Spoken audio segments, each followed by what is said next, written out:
Welcome to the Unit Economics Podcast. I'm Josh Stavinsky. And I'm Joe Hovde. On today's episode, we sit down with Alec Jaffe, founder and CEO of Alec's Ice Cream. Alec's is a rapidly growing ice cream company built on regenerative A2 dairy and a commitment to cleaner ingredients without compromising flavor. If you don't know what A2 dairy or regenerative agricultural practices are, don't worry. All of that will be explained. In our conversation with Alec, we dive into the real mechanics of building a modern food brand, from sourcing ingredients to manufacturing to margin pressure and everything that comes with scaling a company in the world of frozen foods. We hope you enjoy. Alec, thank you so much for joining us today. If you wouldn't mind giving a brief background on both yourself and the company, that would be great. Yeah, thanks for having me. So I'm Alec, founder, CEO of Alec's Ice Cream, and we make delicious tasting ice cream with ingredients that are better for you. And so we have our A2 dairy ice cream with both our pints and then our new product that everybody has been very excited about, Culture Cup, which is a probiotic single serve ice cream cup with a chocolate magic shell layer on top. And yeah, you can find us in grocery stores around the country. For listeners who might not be aware, can you explain what A2 actually is? Yes. So A2 dairy, the easy headline is it's dairy that's more easily digestible for people who are sensitive to dairy. So A2 is a milk protein naturally occurring in cows and other mammals, but certain breeds of cows naturally mutated to create what's called an A1 protein. And that is what you're typically buying now in the US is milk with this A1 protein that has a different structure and has been linked through studies to cause, digestion issues and inflammation and kind of other things that people experience when they don't deal with dairy very well. And those same studies have also shown that when you consume 100% A2 dairy, you're able to digest it more easily. So short story is basically this dairy allows you to enjoy ice cream and feel great afterwards. Yeah, I can attest to the fact that it is way easier to digest. If we go back to the beginning, let's say, just for some background for listeners too, when you first started, did you initially set out to use A2 dairy?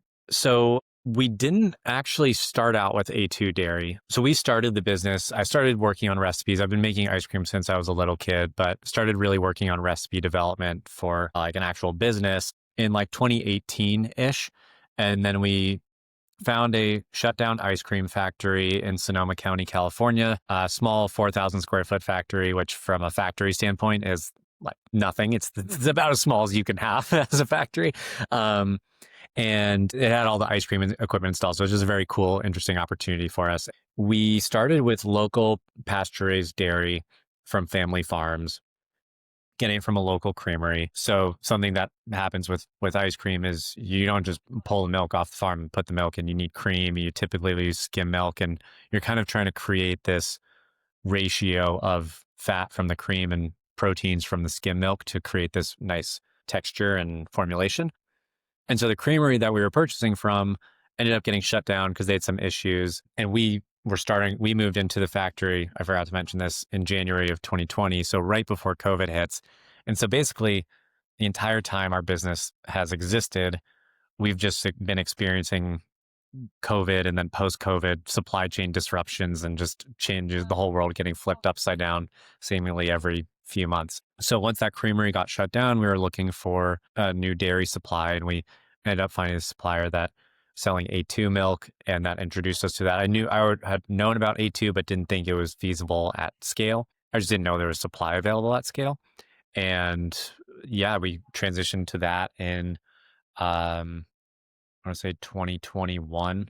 We moved into, 2022, we moved into doing A2, and we've just been going from there. And we're the only A2 ice cream available nationally in grocery stores. What have the pros and cons looked like for that decision? I imagine being the only one is really helpful as people get more aware of it.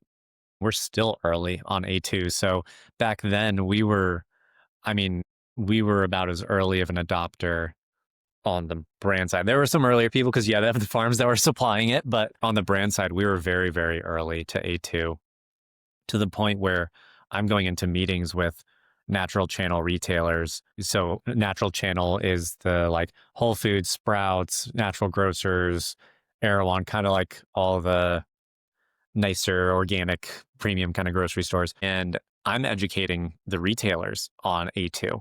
They're like, oh, I've heard about A2, but like you tell me what it is. Like, I'd love to hear from you. So having to go in and even talk to retailers on like, hey, here's this thing that's like happening and people really notice a difference. Here's why you should care about it, to, educating consumers on that has definitely been, it's kind of the advantage of being the first one to do it. And we've really staked our claim at being that A2 ice cream brand. But also there was a couple years in the beginning where it's like nobody knows what A2 is really. And we started to see that sharply increase where more and more people are becoming aware of A2. And we're seeing that trend really start to grow a lot and more brands coming out with A2 milk in their products. So it is becoming more of an advantage for us having staked that early claim. And then operationally as well, we've had to get involved with our supply chain at a much earlier stage than most brands, where you just kind of go to like the simplest way to frame it is like a milk distributor of like, hey, I need, however many gallons of milk for this production run, or you just put in a PO to your co-packer and say like, can you make me 10,000 pints, whatever it is. And they have their own dairy supply, they bring it in, they do all of that. So we've had to become much more operationally involved at an earlier stage. And then kind of you're just riding that wave, hoping that trend starts to continue to grow, both from a consumer standpoint, but also from a supply standpoint of more farmers converting over to A2 dairy to support our growth as well. Can you speak a little bit to what it looked like to get involved more operationally from an earlier stage? Yeah. I mean, because we're a manufacturer and a brand, we're kind of running two businesses at the same time. And then within ice cream, like every single ingredient has has its own kind of like supply chain. Like you think about, you're making a cookie piece for a flavor. You're basically developing a cookie that, like, if a cookie company wanted to like make their own chocolate chip cookie, they'd go through all this process.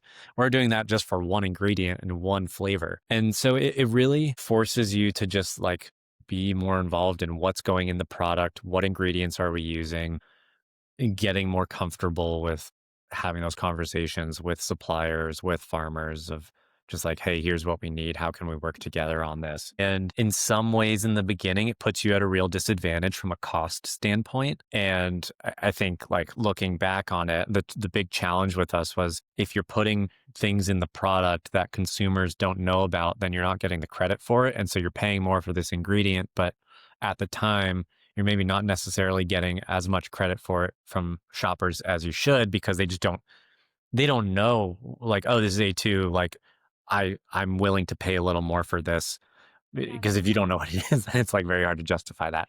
So yeah, I think it's like, it's not anything like crazy, but it's just more effort, more involvement, and knowing the product. Like, I think that's something that I'm really proud of our manufacturing background, is that we are very intimately involved in how the product is made and what goes into it. And a lot of people, you'd be amazed at how little they actually know of how the product actually gets made. Could you walk us just at a high level through the steps of, let's say you're coming out with a new flavor, steps from like ideation to product in hand? So the ideation part, and this is like one of my favorite parts of the business, just thinking through flavor and strategy. And it's the most, you're developing ice cream flavors for work. So like, it's a pretty fun part of the job. So we really start with a few different things from a brand strategy standpoint, flavor idea standpoint, and then also like market data dynamics kind of standpoint, and combining all three of those things. So what do we want an Alex ice cream flavor to look like, sound like, taste like, all these different criteria that we've defined for ourselves. And then you look at, just, does this flavor even sound good? Does it taste, do initial like prototype recipes taste good? And then, is this adding something to the category? Is there any other flavors that are the same as this? That's like, okay, well, do we really need another version of like this type of flavor? Or could we do something that is totally new to the category? Like our brown butter peach cobbler flavor that we came out with earlier this year. Like there wasn't another pint with that flavor profile, and it's an incremental product to the category. And so now I can go to retailers and say like, hey, here's this brown butter beach cobbler flavor that you don't have in your ice cream set. So we start there, we start brainstorming, coming up with a lot of different ideas. Then we'll start with just very simple, kind of straightforward recipe development, product development, doing what's called benchtop testing. So making like with a home ice cream maker, making different recipes and trying different things. Then we do taste tests with the team and we're like, I like this one, I don't like this one. Here's what I like about it. Here's what I don't like. And it's just like a very sort of standard process of refining the recipe over time. Then we will start doing tests, like competitive taste tests, where we'll compare it against other brands' flavors in the market that are some close equivalents to it. Then we'll bring it to the full production line, do a scale up run, see how it goes. Usually there's like 1 or 2 adjustments that we make from there. And then hopefully it's ready to go. And then alongside all of that, you're doing all the packaging work, design work, getting the product ready to go to market from a branding standpoint. And the flavor name is actually something that's really important too. That sounds kind of obvious, but there is a bit of like the name can kind of make or break the flavor because you're not seeing the actual product. So at an ice cream shop, you're looking at the, the ice cream, you're like, ooh, that looks really good. Whereas with a product like ours, you're just seeing the packaging. And so the flavor needs to instantly convey to someone, I want to buy that. And if it doesn't, then or if they're confused by the name or whatever, then they're likely going to not pick it up. What have you learned about naming? That's an interesting aspect. Naming is something that I think I'm still I'm still trying to figure out, like, you know, my core staples on what I think a name should be. We've tried a lot of different things, and what I think that ultimately it comes down to is how do you quickly convey to someone in like 2 seconds or less that you are familiar and understand what this product or flavor is, that you're intrigued by it, and that it sounds delicious. And I think if you can sort of land all 3 of those things, you're going to be successful. But if you create any confusion on, I don't fully understand what this is, or it's not intriguing enough, like if I'm a little confused, but like I'm confused in kind of a good way, like then you're just going to lose them because you're trying to convey all this through a frosted over glass door in an ice cream section at a grocery store that's like a wave of colors and shapes and drawings and illustration like coming at you. And it's like a lot. The ice cream section in a grocery store is kind of overwhelming. And so how do you stand out and draw people in that environment? It's not easy. Do you think Ben and Jerry's has kind of earned the right to have these like clever pun-like titles that are kind of confusing? Yeah. Because they have such brand recognition that people are going to look at it and like, no, it's going to be a pun anyway. Like, I'm just curious what you think about that. I do. I think that like not all of their flavors are like that. And I think I mean, I'm not a Ben and Jerry's historian, but like from what I know of the brand, they did start with kind of more interesting flavors, but with sort of straightforward names. And then as you grow and as you just see their pack, you're like, I'm a loyalist to that brand. I know whatever they make, I'm gonna at least give it a chance. Then you earn the right to get a little more creative with the naming. But if you're bringing in someone for the first time to your brand, they've never seen you before, that's a whole set of processing that they have to go through just to be like, what is Alec's ice cream? Like, okay, I'll give it a try. And then like, wait, what is this flavor? Like, I don't know what's going on. I'm going somewhere else. But then at the same time, if you land it exactly right, then like with that creative name, but it like still conveys what it is, then it can be pretty powerful if you get it just right. I'm really curious to know what it looks like to source a new ingredient and how that's evolved as you've grown. So, like, let's use peaches as an example. If you've never used peaches in any of your recipes before, what would sourcing that ingredient look like Yeah. now versus, a few years ago when you were first starting out? Oh my God, it's like a whole different world. I mean, like to start when you're first getting started, especially so typically if you're going through a co-packer, they have all these existing relationships with all these suppliers and they're buying at pretty decent volumes. And so the supplier like takes them seriously when they have a request for a new product.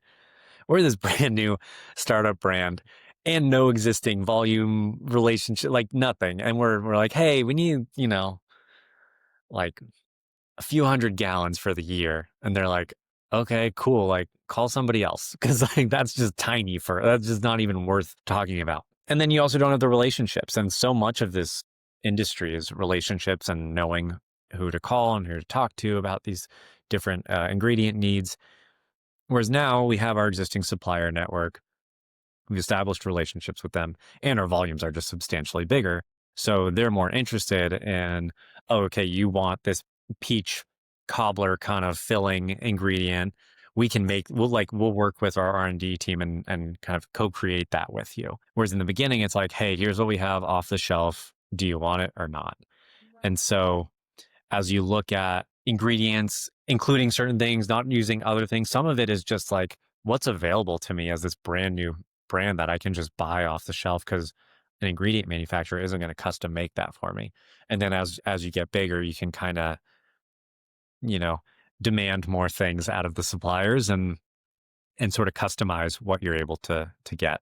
I'd love to hear more about what it's been like to be a manufacturer. I think that's a fairly unique position Sure. to be in. And I know there's some really like interesting stories around buying this factory and starting to manufacture your own ice cream. I'm curious, like in what ways you think the manufacturing process has improved and why, and anything you want to share around that would be great.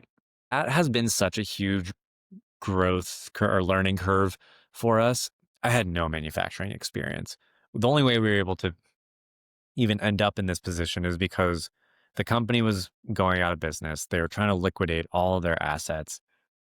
They, for whatever reason, decided not to put the equipment up for auction. So they were trying to find someone who wanted to buy all this ice cream equipment that was installed in a tiny factory that was way too small and inefficient for an established business to want to move into. But also you needed to have some access to capital and funding to like move into this. So like it was kind of a really weird, unique thing to find. And then you walk into the factory and you're just like, oh my God, like there's all these big machines and like you're working with dairy, so you need to have a lot of food safety processes in place. You feel like anytime there's like a big red button, you're gonna push it and the whole building's gonna explode. It's it's really a huge learning curve. And there were some when we moved into the factory, the freezer that makes the ice cream. So it's called a continuous freezer. And what it does is you're continuously pulling your ice cream mix and running it through these barrels, simultaneously chilling it and whipping air into it with these blades. And it's kind of turns it into like soft serve, basically. So it's like, think about like a continuous industrial soft serve machine that's just pumping soft serve through a line. That's like maybe the easiest way to think about it. That machine that we were using was from the 1950s and was so old and just so beat up that it would constantly get these air leaks, which would then basically turn the ice cream into more like whipped cream. And so if it wasn't set up perfectly, all of a sudden you're just getting gallons and gallons and gallons of this like whipped cream like product. And you have to take apart the machine, this old 1950s like beat up machine, redo it, put it all back together again. And then you're looking for this like super loud industrial sound, like grinding noise, and like, okay, that means it's working. And that's what you're looking for. And so eventually we replaced that machine, but like we had some pretty brutal days of running for 7, 8 hours and like not making anything just because we couldn't get that machine to work that day. And so it was a ton of just trial and error, a lot of testing of patience, of just like, okay, we can figure this out. We're going to figure this out. And then, me being the founder and the leader of the company, you've got all these people working with me. And it was like my younger brother and his friend from college who joined us as our first employee. And he's still with the company. And like, you have to, stay calm, like present this like composed picture. Meanwhile, internally, I'm freaking out. I'm like, what's going on? How are we going to fix this? I have no idea what I'm doing. But you just kind of eventually keep persevering and you figure it out along the way. And I mean, now walking in our factory compared to then, like back then we were having friends come in to help us run production because we were like, we only need to run production 1 or 2 days this month as we're first getting recipes figured out. Whereas now, like, we've got a full team in there running and they don't need me working on the factory floor like I used to. But what I love about it is the like rigor and discipline and just work ethic that it brought to the company. Like the grind of some of those hard manufacturing days, you can't replicate that. Does it make you more nimble in terms of you want to do something new, you can kind of do it as opposed to working with a co-packer or co-manufacturer and having to go through them? Weirdly, yes and no. So yes, in that if we want to try a new flavor or we want to run, we're making a new flavor and we need to test it on the production line, but we don't want to do a full day of production. Like we can do that. We can squeeze in, like a small 100-gallon test run while we're right after we're making some of our other flavors to sell at a larger quantity. And so that kind of agility you have, but at the same time, you are the person responsible for like buying the machinery and having the machinery and installing it. And so these larger co-packer facilities, maybe you want to do an ice cream sandwich for your next product and they have an ice cream sandwich line already built and installed. So it's like, hey, let's go do that.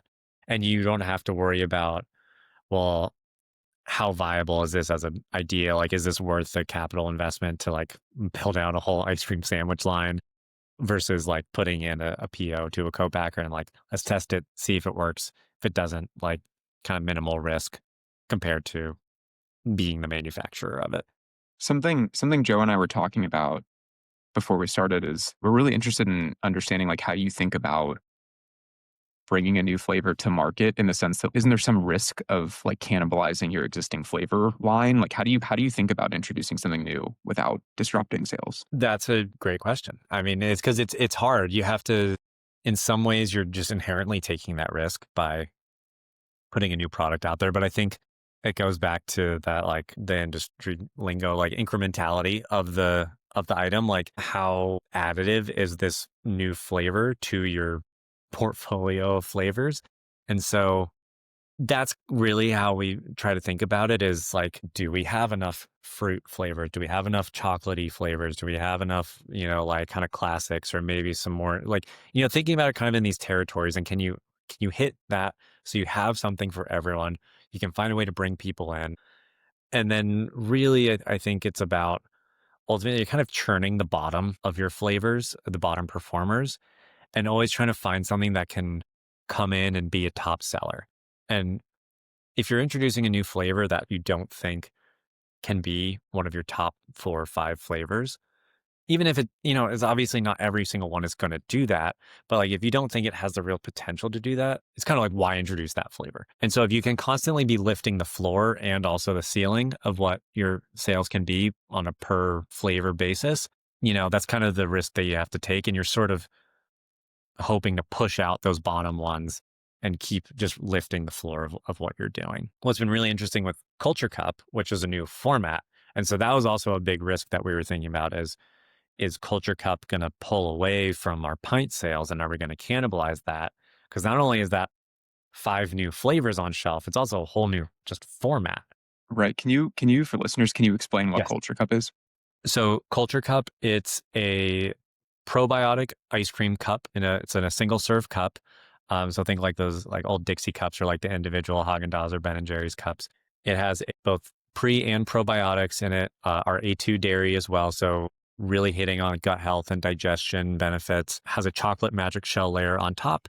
And then each cup is 160 calories and 10 grams of sugar or less.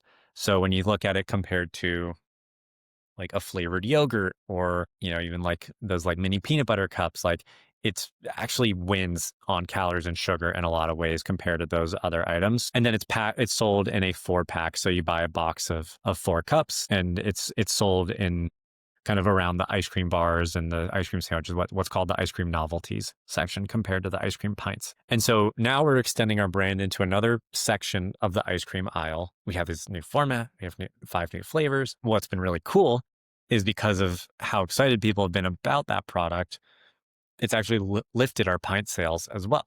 And it's brought more people into the brand. So that's a best case scenario. If you can do that where you introduce something new and it lifts everything. But yeah, eventually you can get to a point for sure where you're cannibalizing sales. And I think you kind of see that with brands that grow really quickly and all of a sudden they've got like a full door of product. And that's really hard to make every single one of those slots on the shelf perform at a high level. Could you talk about, as you're weighing whether to make the investment into developing a new format, how you got comfortable with it? How did you analyze the opportunity and like, what did you have to believe for it to be a good investment? So novelties, again, so you have your pints and then you have your novelties, which are the ice cream bars, sandwiches, kind of the handheld type things. And that's a really quickly growing section of the ice cream category compared to pints. And we wanted to get involved there where some retailers were asking us they wanted us to create a novelty product for them. And we're like, well, we have this tiny factory and we don't have any room to put in a novelty line. Like we just don't have the space, even let alone money. Like we don't even have the square footage to put in something to make ice cream bars. And we don't want to go out to a co-packer because we're not utilizing our factory. And so like, well, we can make cups on our current line. And so how would we make that cup really interesting and tie it in with our A2 benefits as well? And so that's where the probiotics came in. But I think ultimately this kind of like gets a little nerdy into the CPG world, but like thinking about it from a consumption occasion standpoint of like, okay, you have our pints and they taste amazing, but like as people kind of are being more conscious of, healthy eating and maybe reducing calories, that to me, I was hearing and feeling more and more people are like viewing this as this sort of thing that you're having on the weekends and maybe like eating an indulgent pint a little less frequently. So like, well, people still want that treat every day.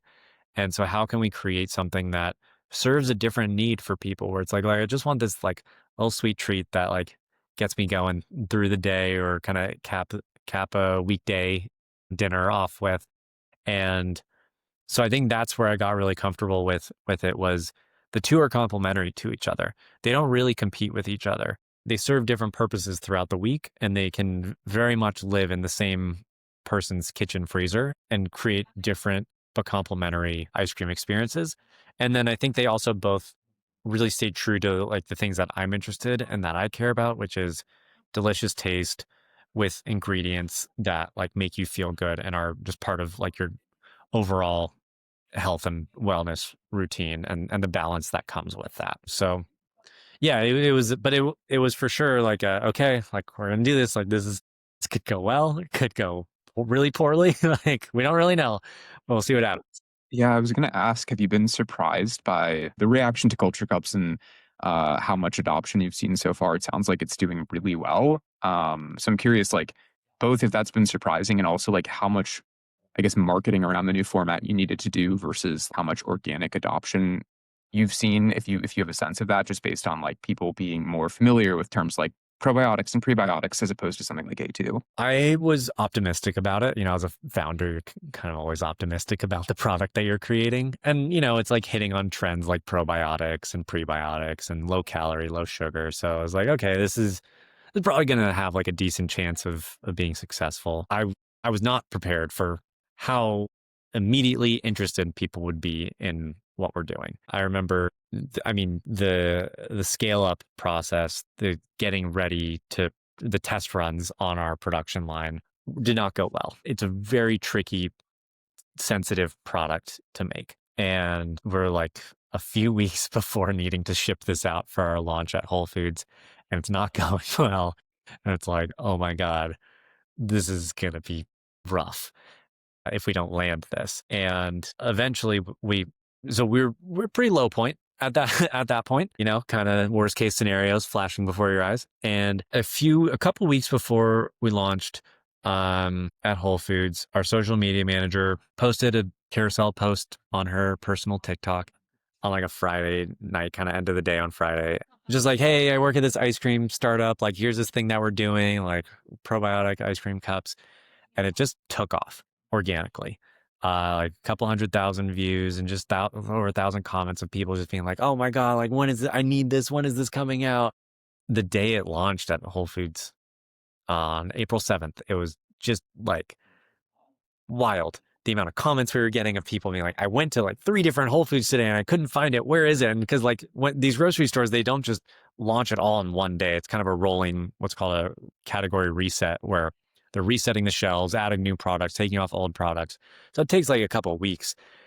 And people are like, where the hell is this product? I can't find it. Like, guys, it's the first day of the reset. Like, just give us a couple of weeks. And then I did a demo at Whole Foods, their flagship store in Austin, Texas. And I mean, just I've done a lot of demos over the years of doing this and sampling product. And it just like throughout the whole day, I've never sold so much product in my life. And just the amount of people coming up being like, wow, this is so cool. I love this. The different types of people who are interested, people coming in saying like, I saw this on TikTok. I came here just because of this product because you said you were going to be here. That was definitely like the swing from a low point to high point very quickly was pretty jarring, kind of like classic just startup experience. But yeah, I thought it would go well, but I didn't think it would be as immediately just like interesting to people as it was. Has it been difficult, especially given that it's been popular? Has it been difficult, given that it's a sensitive manufacturing process, to churn out enough of them? Like, what's that been like? We have made a lot of improvements over this year to be able to meet demand. I mean, our demand like tripled year over year, and just we're in this tiny factory with one packaging line trying to make 2 different types of products on that one line. There was about a 5 or 6 month stretch, and our people on social who in the comment section will tell you it was hard to find our product in a lot of stores. But we've made a lot of improvements there. And then, continuing to work on improving different things, like Culture Cup is a very temperature sensitive product because it is lower in calories, lower in sugar. There's no there's no gums, there's no emulsifiers. We use egg yolk as, for emulsification, but like there's nothing that like will help stabilize the product other than the like ingredients itself. And so we're working now on like, okay, well, as this product goes into more stores and through more distributors, and we have less control over the product before it gets to shelf, just from the cold chain standpoint of going from warehouses to distributors into stores, then the store employees stocking it on shelf. Like there's a lot of potential fail points. And so now our next step is, how do we ensure that everyone who buys a Culture Cup has the same amazing experience with ice cream and a frozen product? Like there's inherently going to be some, product that gets messed up through that distribution chain. But that's like the next stage for us as we continue to build up our manufacturing. Yeah, the cold chain sounds very complex. What does it look like tactically to fix something in the process there that's breaking down? How do you identify where something's breaking, at what stage something's breaking down? And then like, what are some examples of how you might go about addressing any issue? Yeah, it's complicated. It's frustrating. A lot of it's out of your control as well. So I'll break down just like what the chain is and then kind of the different steps. So it starts, the product is made in our factory or at a co-packer. Then it gets put on a truck, sent to a third-party logistics warehouse where they then hold the product and either ship it out or the distributor comes and picks it up from that warehouse. Then on that truck, it lands at the distributor's warehouse. Then from the distributor's warehouse, they may do what's called cross-docking. So it lands at like a hub and spoke kind of model where the distributor takes it to, like, let's say their Los Angeles warehouse. And then from there, they send it to their warehouses in Denver and Phoenix and Las Vegas, to kind of like the smaller warehouses. Or it could just go directly to all the individual warehouses. And then from there, it goes to, let's say, Whole Foods, and then it gets put in the Whole Foods back freezer. And then the Whole Foods team member will use some sort of cart or something to like take out all the ice cream items. And then they're stocking the shelves. And then, it takes time to stock the shelf. And then they're putting it on the freezer. shelf. And then, that door is constantly being opened and closed, and someone opens the door, it's holding it open for like a few minutes to like scan and browse. Then they're like, I don't want anything. Then they close it. And then that's happening like 30, 40, 50 times a day. And then you're hoping through all of that, that your temperature sensitive ice cream product is surviving and arrives. Then someone picks it up off the shelf, puts it in their shopping cart, finishes their grocery shopping trip, checks out, maybe goes right home. Maybe they go do some other errands. Then they go, they put the ice cream in their freezer. That's not as cold as it like ideally would be for ice cream storage. And they're opening and closing their freezer, and then eventually they're eating your ice cream. So through all of that, you're hoping that your product arrives and shows up in perfect condition for them to enjoy it. And it doesn't always happen. So the challenges or the things to think about are, one, is your product resilient enough to withstand that? Which there are a lot of different formulation things you can do. But even with everything, like there's a lot of failure points in that chain. Are your freight carriers keeping their trucks at the right temperature? Is your storage warehouse keeping their freezers at the right temperature? Are the distributors picking it up at the right and transporting it at the right temperature?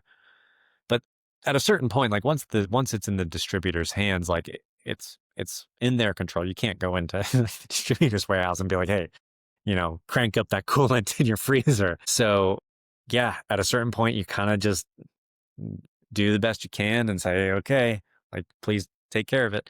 But it's really all about like working with your partners and seeing what you can do. But at a certain point, it is, especially at a stage like ours where we are a smaller brand, like it's a bit out of your control. Do you have a sense of how much more expensive it is for you to distribute the product versus if it were a yogurt that's refrigerated but not frozen? I don't, just because I've never shipped refrigerated, but I mean, it's more expensive. Ice cream needs to be shipped. It's supposed to be shipped and stored at negative 20 degrees Fahrenheit. Whereas yogurt refrigerated, you're in the 30-degree range. So like, it's just substantially less energy to keep that truck cold, to keep that warehouse cold. The advantage we have, though, is that we have a much longer shelf life. So because it's kept so cold, like it can hold for much longer. Whereas, a refrigerated dairy product, you're talking weeks, maybe a month or two, depending on the product. But like, it's a much longer shelf life, but also just much more expensive to move it around and to store it. On the topic of complexities in your supply chain, I know that the regenerative agricultural practices are something that you care a lot about and are like very important to the company that you source for your ingredients. And I'm wondering if you could, I guess, first explain like what regenerative actually means for listeners before we dive into the next set of questions. So regenerative is a way of farming that is actively repairing and regenerating the health of our earth, our soil, the plants within the soil, the whole ecological systems that our earth is basically made up of, and doing that within your agricultural land that you're farming on. And so there's a lot of different ways and practices that you can do that, but ultimately what you're trying to do is create these results of, hey, we are building healthier soil. We are offsetting carbon emissions. We are creating healthier and more nutritious food that's coming off of this farmland. That's like the high level way to think about regenerative agriculture.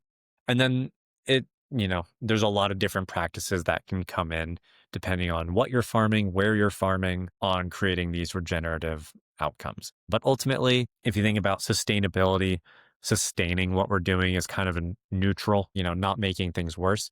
Whereas regenerative is about how are we regenerating or like playing offense and actively repairing what we're doing. And yeah, it's been a big part of our supply chain, and it comes with its own set of challenges. It's very similar to the A2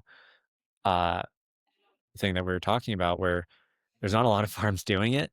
And so you're inherently kind of limited in your supplier options, the cost of those materials, and how you can scale and build your business. And so that's a challenge that we're coming up against now is how do we keep growing while also delivering the product that people come to expect from us and stay aligned with the values that we've created as a business. And so that's something that we're navigating now of like, how do you keep growing when maybe the supply doesn't exist? But it's something that like we are the only certified regenerative ice cream brand in the world, and we are creating markets for farmers to convert over to regenerative. We made an investment with our certifier to certify some new farms this year to convert over to their regenerative system. And so, yeah, it's cool to be able to, through the growth of our business, make an impact of like creating a marketplace for these farms to convert over and sell their regenerative products. I have to imagine that that adds substantial cost to your inputs. Do you have a sense of, and are you comfortable sharing, like roughly how much more expensive it might be to source regenerative dairy as opposed to traditional dairy, and like what that does to your margins? It's a lot more. It's substantially more, and it hurts margins a decent bit. And so that's something that like what I was saying earlier about like how do you make sure that people understand what you're putting into the product so that they understand why is this the price that it's at? Because if you're paying more for these ingredients, you need to be able to charge more for your product. And if you can't, then there's a problem. You create a lot of complexity, and one, you're paying more for your ingredients. There's less supply, so you have a more fragile supply chain. And yeah, it creates some challenges that or trade-offs that you have in your business. How do you think about pricing given everything you just said, right? I mean, I can imagine a reaction being, this seems, I think, the average carton of Alex costs like roughly $9. Correct me if I'm wrong. That Mhm. seems like it could be perceived as actually like relatively cheap given like the quality of the ingredients you're using. Like, how do you think about pricing? Yeah, that's exactly right. Like it's a challenge because within ice cream, I think people are used to paying a certain amount. And so you're talking about resetting expectations within a category, and that can take time. People are very price sensitive as it is right now, just with everything. So yeah, I think we we actually provide a value at $8.99 for a pint of our ice cream based on what we're putting. It's far beyond what anyone else is putting in their pints.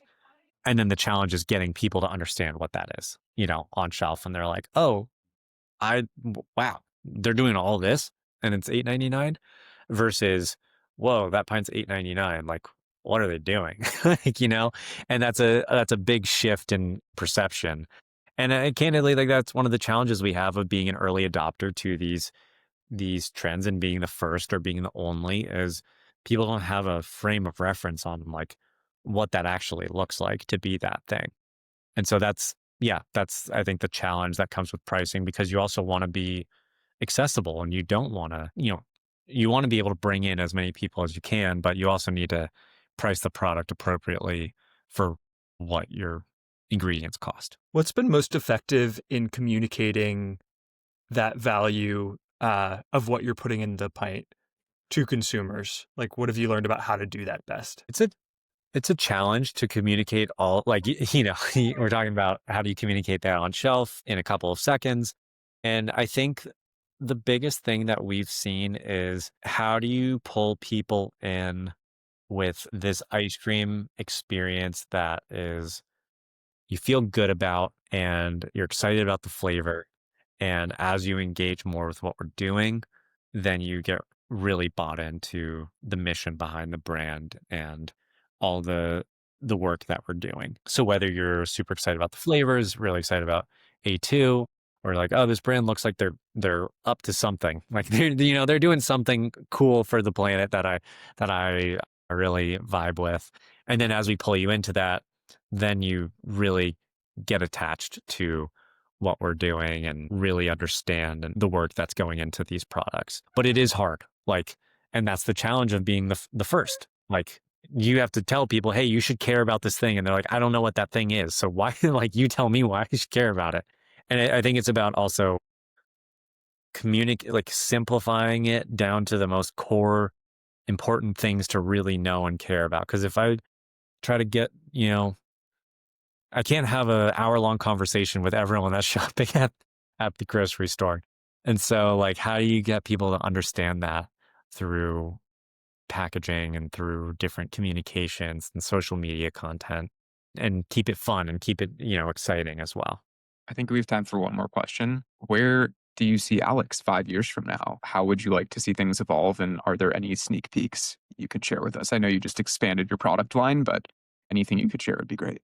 I'm really excited about what we have ahead of us. And my goal is I want to create Alex as I look at the ice cream category and the history of the category as you have these generational brands, and your Haagen-Dazs and your Ben and Jerry's, and then I think Jenny's and Van Leeuwen kind of split the title for the core millennial audience, and I see us as that next generational brand, and so I'm really excited about where we can go. How can we make the product more accessible to more people while still maintaining the values of what we represent, the quality of the product that we represent. And we have some really fun flavors coming that I can't wait for people to try them on shelf next year. So we've got some fun stuff in the works.